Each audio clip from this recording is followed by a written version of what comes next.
Moi, je bois mon café. Nananana, nananana, nananana, nananana, nananana, nananana, nananana, nananana, café céleste.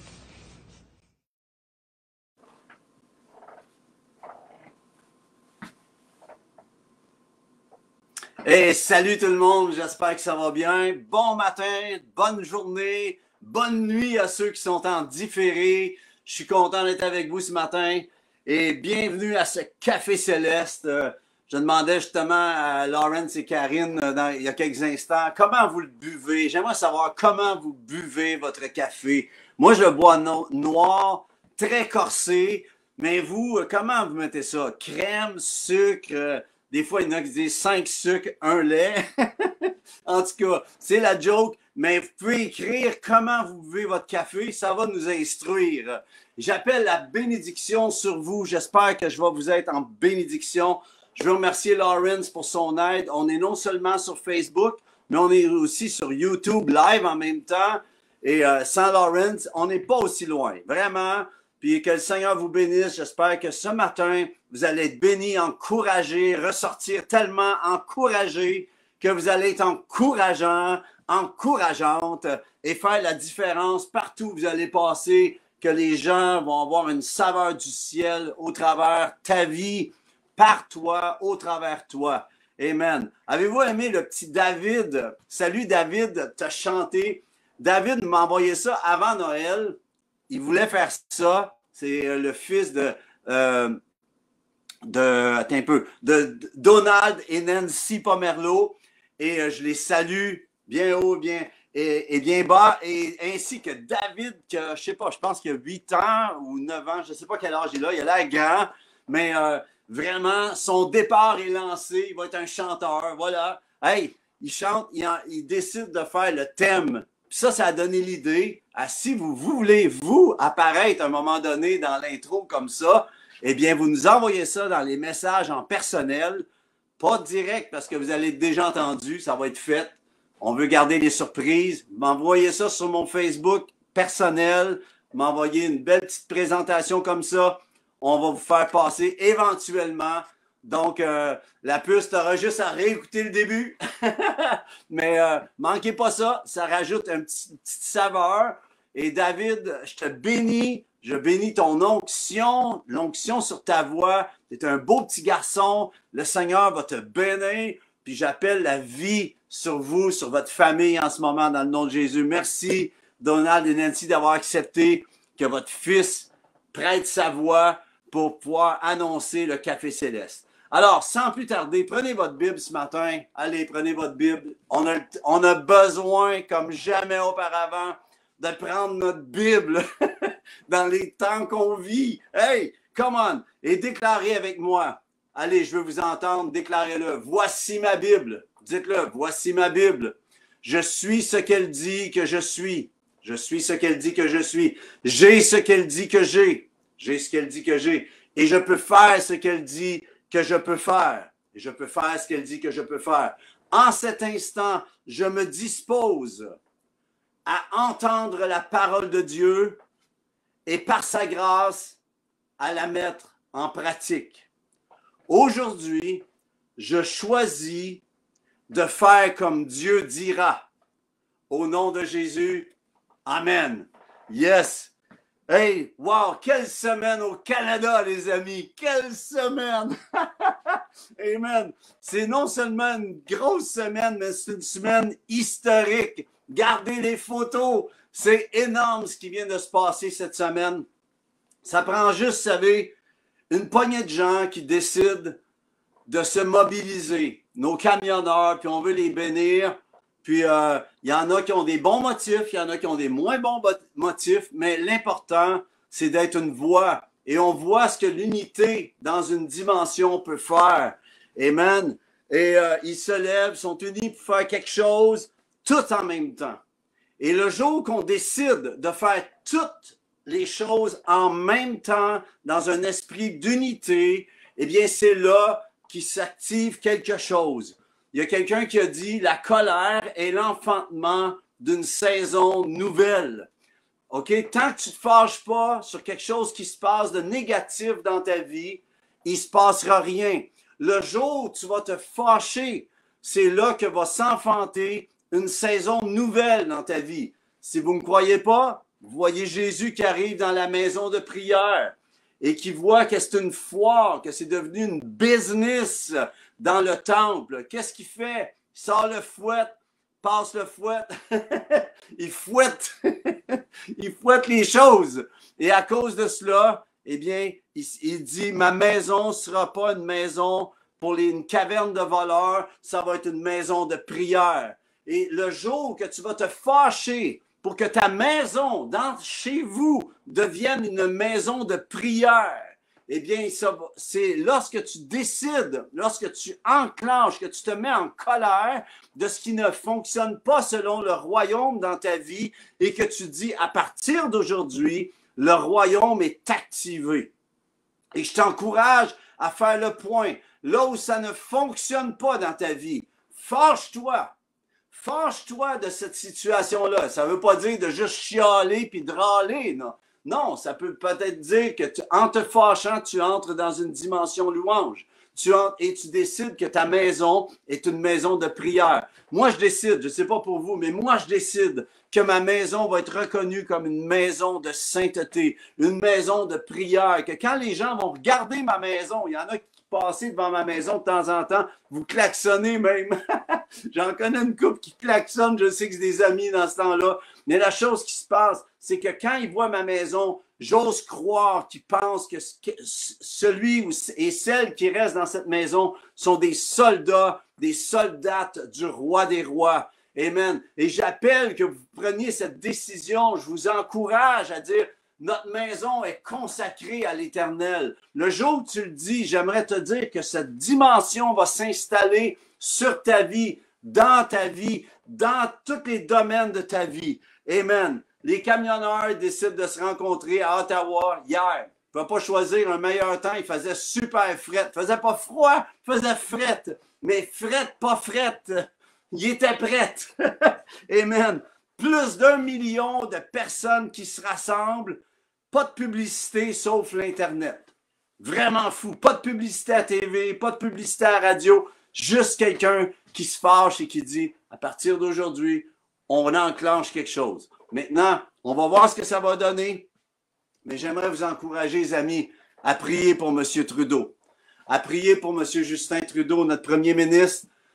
Sa réponse va être importante. Et cette semaine, si je peux vous encourager à quelque chose, c'est de prier pour le pays. Priez pas juste pour le Québec, priez pour le Canada tout entier. Il y a une réponse qui va sortir et cette réponse, ça va être soit une réponse d'assouplissement ou que je ne sais pas qu'est-ce qu'il va faire, ou son cœur, ou le cœur de Pharaon peut s'endurcir. J'ai aucune idée comment la chose va se faire. Mais il y a une chose qui doit se passer, c'est qu'il faut prier pour notre premier ministre. Hey, il doit-tu être content?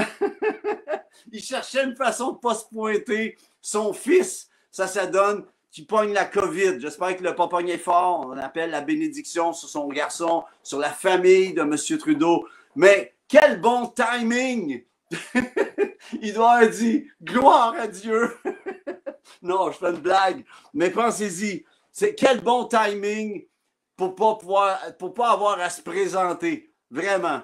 Écoutez, les amis, je pense à ça, ça me fait rire. Mais j'aimerais vous dire, les amis, priez pour M. Trudeau cette semaine. Prions pour lui. Sa réponse va être importante. Puis j'avais dit la semaine passée, et ça a fait un petit peu d'éclaboussement, là, mais que c'était une année 2022. J'avais reçu que c'était une année d'accélération, de grande brillance. Ça fait quelques semaines déjà qu'il le dit.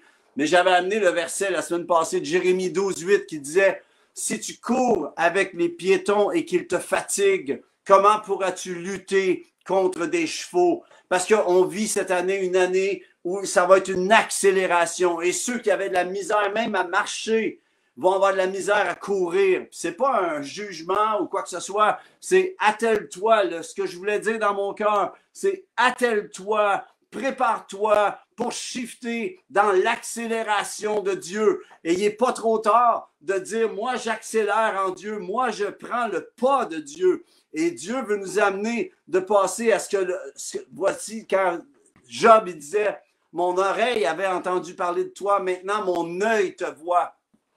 Dieu veut nous shifter, je l'ai dit souvent, l'oreille entend à 952 km/h, je crois, quelque chose ou 1052 km/h, la vitesse du son, voyez-vous. Mais la lumière, c'est 300 000 km à la seconde. C'est de 1000 km/h à 300 000 km/s. C'est ça qui s'est passé avec Job lorsque Dieu lui a révélé ce qui se passait dans sa vie. Et j'aimerais te dire que Dieu veut te révéler ce qui se passe. Il y en a beaucoup qui disent, je vois des pasteurs même qui écrivent sur Facebook, puis ils disent, où est l'Église? Où est l'Église avec tout ce qui se passe? Ils sont démolis de voir que c'est des camionneurs qui se sont rendus. Bien, j'aimerais vous dire que si les pasteurs s'étaient levés tous ensemble, ça n'aurait peut-être pas eu le même impact à cause de la réputation. Si ça avait été des avocats, ça n'aurait peut-être pas passé à cause de la réputation. Si ça avait été des politiciens qui s'étaient levés, ça n'aurait pas passé non plus à cause de leur réputation. Mais les camionneurs, hey, guys, j'aimerais vous dire que Dieu, pareil comme dans le temps quand Jésus est né, c'est les bergers qui ont été. Dieu est en train de préparer quelque chose qui va nous dépasser. Tu dis, écoute, moi, je ne suis pas d'accord avec tout ce qui se passe. Puis il y en a qui ont peut-être fait ça par la foi, qui sont là par la foi à Ottawa. Il y en a peut-être qui sont là avec des mauvais motifs. Ça se peut aussi. Mais la chose qui est importante, c'est que ça l'a mobilisé et amené le leadership à devoir prendre des décisions pour le bien du peuple. Et on appelle le bien du peuple que Dieu fasse tourner cela à sa gloire. Dieu agit n'importe comment avec quelqu'un qui veut juste être à sa disposition. Amen. Les manifestations de la foi sont des solutions dans ce monde. Elles n'auront de l'impact dans ce monde qu'en répondant aux besoins qu'il y a dans le monde, en faisant fi à l'esprit en opération dans ce monde. Et le royaume de Dieu ne fonctionne pas comme ce monde. Je le répète, la façon de faire du royaume de Dieu n'est pas comme ce monde. Je le répète, la façon de faire, je dois le répéter, la façon de faire de Dieu n'a rien à voir avec la façon de faire des hommes. Ses voies sont au-dessus de nos voies. Ses plans sont au-dessus de nos plans. Amen. Et parlant de l'esprit en opération dans ce monde, ce qu'on voit se passer en ce moment à Ottawa, c'est bien plus qu'un convoi 2022, les amis.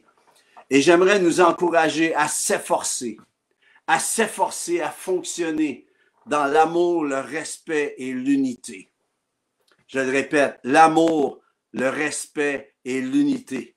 Alors que je vous parle, alors qu'on se parle, vous m'écoutez en ce moment, il y en a d'entre vous, vous êtes pro-vaccin. Il y en a d'autres, vous êtes anti-vaccin. Pro-vax, pro-pas-vax. Et savez-vous quoi? Aux deux, dans le corps de Christ, tu y vas avec la conviction de ton cœur.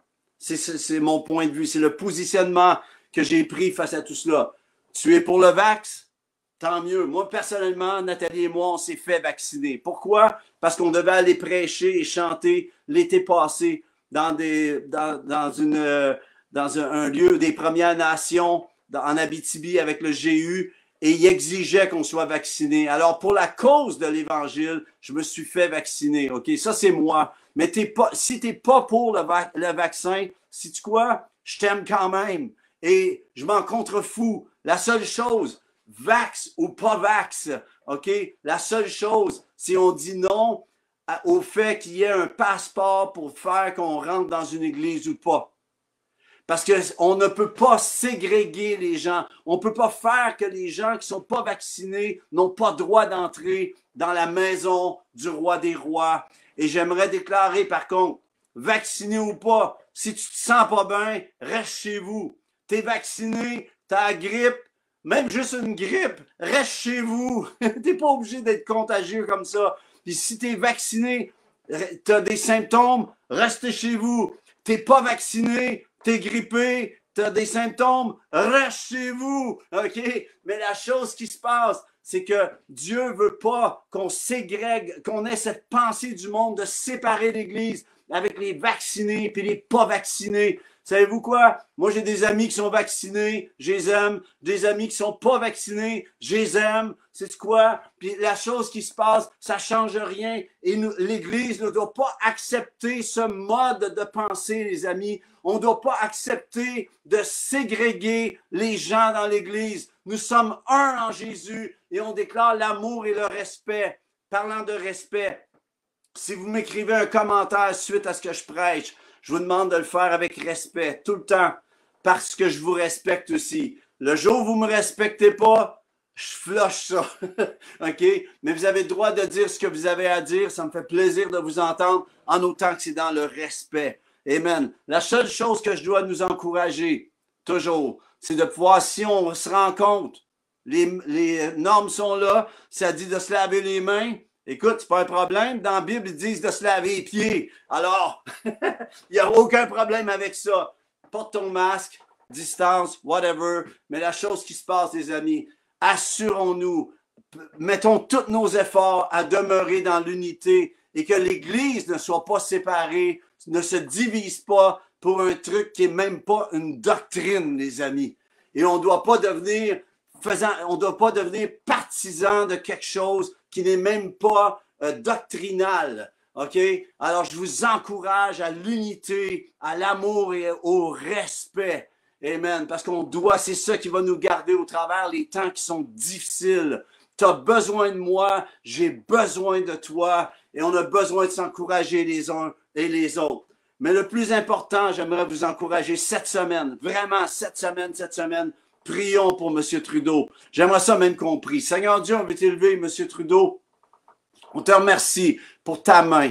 On te remercie, Seigneur Dieu, que tu le protèges. Lui, son épouse, sa famille. Tu protèges notre pays et on déclare la bénédiction. On déclare que tu lui donnes un cœur qui va être attendri à ce que toi, tu veux faire. Nous déclarons que cette dimension, ce qui se passe en ce moment, va amener les ministres, vont amener le monde politique à se tourner vers toi. Je te prie qu'on va les entendre un jour prier le Notre Père. Hey, come on! On va les entendre prier le Notre Père. On va les entendre se tourner vers toi. Et on déclare la vie, on déclare la bénédiction dans le nom de Jésus. Protège-le et je te remercie que tu lui donnes, Seigneur Dieu, un cœur de berger sur le Canada, dans le nom de Jésus. La même chose pour tous les premiers ministres des provinces. Nous appelons cette dimension. OK, quelques minutes pour terminer. Quelques minutes. Vous me permettez encore quelques instants. J'aimerais ça pouvoir justement vous parler pour quelques instants des façons de faire. Je veux rentrer dans... On va passer à d'autres choses maintenant. Ouh! Hey, je t'ai soufflé, moi, là, une petite gorgée. Prends une petite gorgée. Prenez une autre petite gorgée. Hey! Hein? C'est bon. Mais les façons, ce que j'ai à cœur de rentrer dans une dimension pour peut-être les semaines à venir, je ne sais pas encore, mais c'est les façons de faire de la foi. Les façons de faire de la foi. Vous savez, il y a autant de façons de faire dans la foi qu'il y a de gens qui regardent, qu'il y a de gens qui entendent ce que Dieu a à dire. Et j'aimerais vous parler des façons de faire de la foi. Et la première personne qui m'est venue de personnage de la parole, qui m'est venue de vous parler, c'est de Moïse et son bâton qui devient un serpent. Vous avez-vous déjà imaginé qu'est-ce que ça peut être comme expérience? Moïse est en train, il pense qu'il est oublié, que son chien est mort techniquement, OK? Il pensait qu'il était le sauveur des Israélites, des Hébreux à ce moment-là. Il pensait qu'il était, et pour leur montrer, eh bien, il tue un Égyptien, et à cause de ça, il doit fuir, et il se ramasse berger dans le fond d'un champ, et là, on le sait, il y a un buisson ardent, et là, il se déplace, puis Dieu lui parle au travers du buisson ardent. Puis là, Dieu lui parle, puis lui dit, tu vas retourner, tu vas aller sortir mon peuple. Tu vas aller sortir mon peuple de là. Puis à un moment donné, il dit, prends ton bâton et jette-le par terre. Et son bâton devient un serpent. Ça ne s'était jamais fait avant, ça, pour lui. Ça s'est déjà fait, ta pelle, es-tu devenu d'autres choses, toi? Non, toi, il prend son bâton, jette à terre, son bâton devient un serpent. Puis on connaît l'histoire, l'Éternel se révèle à Moïse, l'envoie. Puis je m'imagine tout le long que Moïse a son bâton, puis il se dise, mais à quoi ça va me servir tout ça? Puis à un moment donné, si on va dans Exode 7, je vais vous inviter à prendre votre Bible, prenez votre Bible, Exode 7. Le verset 1, c'est écrit, l'Éternel dit à Moïse, vois, je te fais Dieu pour Pharaon, et Aaron, ton frère, sera ton prophète. Voyez-vous la dimension qui s'installe? Dieu a parlé sur son bâton et là, il s'en va devant Pharaon. Dieu lui ouvre la porte pour retourner au palais. Quelle grâce, quelle faveur. Ce qu'on a besoin, c'est ça. Et Aaron, ton frère, sera ton prophète. Toi, tu diras tout ce que je t'ordonnerai. Et Aaron, ton frère, parlera à Pharaon pour qu'il laisse aller les enfants d'Israël hors de ton pays. Alors, voyez-vous le processus qui se passe là. Ensuite, au verset 8, on va aller au verset 8, on va faire ça un petit peu Reader's Digest ce matin. Au verset 8, ça dit, l'Éternel dit à Moïse et à Aaron, si Pharaon vous parle et vous dit, faites un miracle, tu diras à Aaron, prends ta verge, prends ton bâton et jette-la devant Pharaon, elle deviendra un serpent. Verset 10, Moïse et Aaron allèrent auprès de Pharaon et ils firent ce que l'Éternel, ce que Yahweh avait ordonné. Aaron jeta sa verge. Ça veut dire que Pharaon l'a mis au défi. Aaron jeta sa verge, son bâton devant Pharaon. Donc, voyez-vous, Moïse a pris son bâton et l'a délégué à Aaron. Souvent, on pense que c'est Moïse qui a jeté le bâton. Non, parce que Moïse est allé devant Pharaon comme la voix de l'Éternel, comme Dieu, comme si c'était Dieu qui était devant lui. Et Dieu l'avait établi au-dessus de Pharaon en autorité. Voyez-vous la dimension qui s'est installée ici. Et là, l'importance pour Moïse, c'était d'entendre exactement ce qu'il devait dire et faire. Et il devait le déléguer à Aaron. Alors, ce qui s'est passé, on le voit ici, Moïse et Aaron allèrent auprès de Pharaon, verset 10, et ils firent ce que l'Éternel avait ordonné. Aaron jeta sa verge, son bâton devant Pharaon et devant ses serviteurs, et elle devint un serpent. Mais Pharaon appela des sages et des enchanteurs et les magiciens d'Égypte. Eux aussi en firent autant par leurs enchantements. Pouvez-vous vous imaginer le monde occulte à ce moment-là qui est capable de reproduire exactement ce que Dieu est en train de faire? C'est capoté, là. C'est haut niveau. C'est l'occulte à son plus haut niveau. Et pourtant, c'est écrit qu'est-ce qui s'est passé, le niveau occulte qu'il y avait dans ce palais, voyez-vous? Et là, il se passe quelque chose qui est maintenant relâché par Moïse et Aaron, qui est entre les mains totalement. Quand tu obéis à ce que Dieu dit, c'est Dieu qui est à l'action ensuite, tu vois?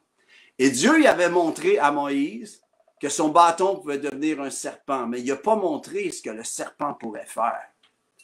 Et Dieu, souvent, va te dire de faire des choses, il va te dire de relâcher, soit une parole ou une action, mais une fois que c'est relâché dans l'obéissance, tu n'as aucune idée de ce que Dieu va faire avec. C'est ça qui est merveilleux.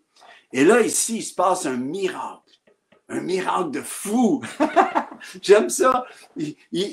Aaron relâche le bâton.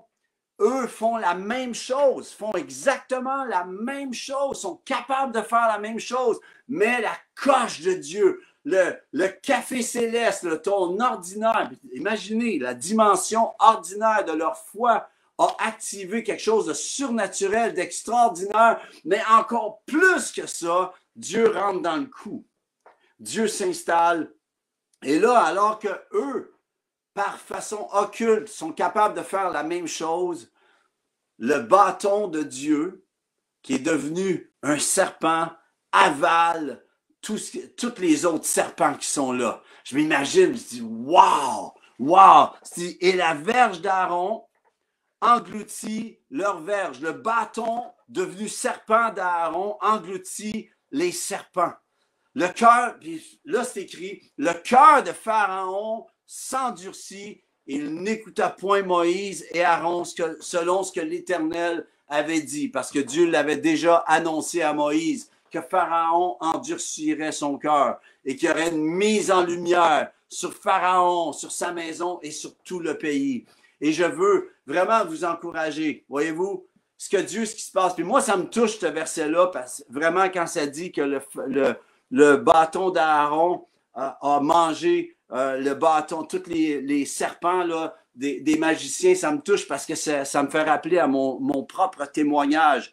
Voyez-vous, avant de connaître le Seigneur, j'étais vraiment dans l'occulte. Je touchais à plein de trucs que je rougis maintenant d'avoir touché. J'étais dans plein des sciences ésotériques. J'étais dans tous ces trucs-là. J'ai étudié, je veux même pas en parler, c'est trop des choses qui sont pas que j'ai pas besoin d'évoquer. Mais la chose qui se passe, c'est qu'il y a 2 gars qui sont venus chez moi, puis ont commencé à me parler que Dieu m'aimait. Puis là, ils m'amenaient des versets. Puis moi, je leur répondais avec l'ésotérisme, avec toutes sortes de la parapsychologie, tous ces trucs-là. Puis à chaque fois, je les amenais une pensée, que ce soit du Kardec ou des choses que je disais, des modes de pensée. À chaque fois, il y avait un verset qui avalait ce que je disais. C'est pour ça que ça me touche autant. Parce que Dieu n'a pas peur du monde occulte. Au contraire, il est là qui peut avaler. Et le jour que nous allons commencer à parler, le jour que l'Église va commencer à entrer dans ce qu'elle est supposée d'être, et ce jour s'en vient, les amis, en passant. On est juste en préparation. Je sais qu'il y en a qui disent, où est l'Église? Que fait l'Église? Savez-vous pourquoi l'Église ne fait rien encore? Parce qu'elle n'a pas reçu encore exactement quoi faire. Le jour qu'on va savoir quoi faire, Dieu va nous amener exactement dans le palais de Pharaon. Dieu va nous amener là, les amis. Mais on a besoin d'entendre. Et ça fait 2 ans et demi que l'Église prie. Et je crois que ce qu'on commence à voir dans le pays en ce moment est un résultat à nos prières. Est un résultat parce que le pays est en train d'être shaké, ébranlé. Les cieux sont ébranlés au-dessus du pays, les amis. Puis l'Église, j'aimerais vous dire que l'Église du Seigneur, celle que Jésus a dit, je bâtirai mon Église. Les portes de l'enfer ne prévaudront point contre elle. Il nous a donné les clés.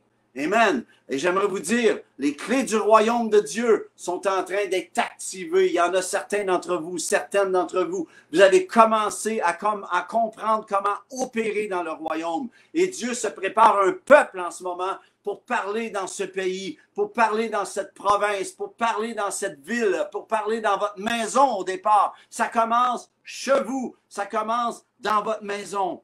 Alors, voyez-vous, le bâton de Moïse, devenu serpent, qui a donné à Aaron, avale tous les serpents. Comment ça s'est fait? Parce que Dieu a parlé sur le bâton. Dieu a besoin juste de parler sur ce qui est entre tes mains et tu peux faire la différence dans toutes les circonstances de ta vie. Quand Dieu parle sur une chose, aussi quelconque qu'elle peut être, la dimension du ciel s'installe. C'est ce qui fait un café céleste, tu vois. C'est ce qui fait que la chose s'installe dans ta vie. Le café céleste, c'est ça qui se passe. Ton ordinaire devient extraordinaire. Ton café ordinaire peut devenir extraordinaire. Ce qui est entre tes mains que tu faisais des sandwichs, et tu fais des trucs pour bénir les gens. Dieu te shift dans une autre dimension aussitôt que Dieu parle sur ce que tu fais. On a été longtemps à faire des choses. Dieu n'a pas encore parlé. On a fait en obéissance, mais Dieu s'apprête à parler sur l'œuvre sur son œuvre, sur ceux qui le servent dans tout le pays. Quelque chose se prépare, les amis. Alors Dieu n'a qu'à parler sur ce qui est entre tes mains. J'aimerais savoir, est-ce que tu as besoin que Dieu parle sur quelque chose entre tes mains? Est-ce que tu as besoin que Dieu parle sur ta vie en ce moment? J'aimerais qu'on se mette d'accord. Dieu n'a qu'à parler sur ce qui est entre tes mains et Dieu va te donner une directive. Voyez-vous, Moïse, ça faisait des années peut-être qu'il était en train de s'occuper des petites brebis avec son bâton et son bâton est devenu un signe de puissance. Il a été devant Pharaon, il a parlé, il a frappé la mer et c'est là que ça s'est ouvert. Voyez-vous, à partir de ce que tu as entre tes mains, cherche pas ailleurs. Dieu a mis en toi tout ce que tu as besoin pour accomplir ce qu'il t'appelle à faire, à dire, à accomplir en Christ Jésus. Hey, j'espère que ça vous a encouragé les façons de faire de la foi. La semaine prochaine, je vais en amener une autre probablement, à moins que Dieu me dise d'amener autre chose. J'aimerais vous encourager en terminant. Demain soir, à partir de demain soir, à 8h15, sur la page du GU, de Génération Unité, je me joins à Joël et Anna Dumaine et on commence 2 semaines de vagues de prières. On va prier pour le Québec, on va prier pour le Canada certainement avec tout ce qui se passe, mais on a besoin d'intercesseurs. On a besoin d'intercesseurs et on vous invite à vous joindre demain sur la page Génération Unité à 20h15. On commence à 20h15 pile. Alors, je vous invite demain sur la vague de prière qu'on commence. Je veux remercier Lawrence d'avoir été avec moi aujourd'hui. Je veux remercier chacun d'entre vous qui êtes là. Si vous pensez que ça peut encourager quelqu'un, quelqu'une, j'aimerais vous encourager à partager cela. Mais la chose que je veux terminer, efforçons-nous de marcher dans l'unité qui dépasse la doctrine, qui dépasse tout ce qui se passe, pro-vax, anti-vax, quoi que ce soit. Continuons à marcher dans l'amour et le respect. Les amis, je célèbre qui vous êtes en lui dans toutes les dimensions qui vous appellent à être en lui. Soyez bénis. Merci d'avoir été là. Que le Seigneur vous bénisse. Bonne semaine. On se revoit la semaine prochaine pour un autre Café Céleste. Salut.